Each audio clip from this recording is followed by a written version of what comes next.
ಎಲ್ಲರಿಗೂ ನಮಸ್ತೆ. ನಾನು ನಿಮ್ಮ doctor Manmohan US, consultant medical gastroenterologist, hepatologist and interventional endoscopist.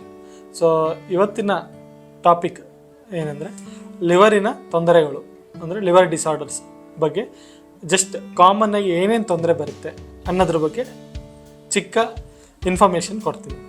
So ಲಿವರಿನ ತೊಂದರೆಗಳು ಅಂದರೆ ಯಾವ ಥರ ತೊಂದರೆಗಳಿರುತ್ತೆ. ಒಂದು ಫ್ಯಾಟಿ ಲಿವರ್ ಅಂತ ಹೇಳ್ತೀವಿ, ಅದು NAFLD ಅಂತೀವಿ ಇಂಗ್ಲೀಷಲ್ಲಿ. ಸೊ ಫ್ಯಾಟಿ ಲಿವರ್ ಬಿಟ್ಟರೆ ಲಿವರ್ ಸಿರೋಸಿಸ್ ಅಂತೀವಿ, ಲಿವರು ಕಂಪ್ಲೀಟಾಗಿ ತೊಂದರೆ ಆಗಿದ್ರೆ.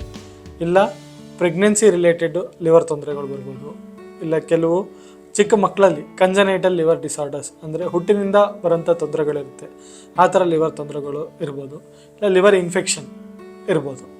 ಸೊ ಇದು ಮೇಯ್ನ್ ಬ್ರಾಡ್ ಹೆಡ್ಡಿಂಗ್ ಆಗಿ ನೋಡಿದ್ರೆ ಇವೆಲ್ಲ ಜನರಲ್ಲೇ ಬರುತ್ತೆ.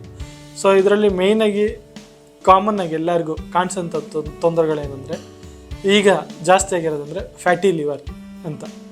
ಏನಂದರೆ NAFLD, ಈಗ ಹೊಸ ಟರ್ಮಿನಾಲಜಿ, ಅದಕ್ಕೆ ಬೇರೆ ಟರ್ಮಿನಾಲಜಿ MASLD ಅಂತ ಅಂತಾರೆ. ಫ್ಯಾಟಿ ಲಿವರ್ ಅಂದ್ರೇನು? ಲಿವರಲ್ಲಿ ಕೊಬ್ಬಿನ ಅಂಶ ಜಾಸ್ತಿ ಆಗಿದೆ. ಸೊ ಅದಕ್ಕೆ ಯಾಕೆ ನಾವು ಇಷ್ಟೊಂದು ಯೋಚನೆ ಮಾಡಬೇಕು, ಏನು ತೊಂದರೆ, ಫಸ್ಟು ಏನು ಚಿಹ್ನೆಗಳಿರುತ್ತೆ ಫ್ಯಾಟಿ ಲಿವರ್ಗೆ?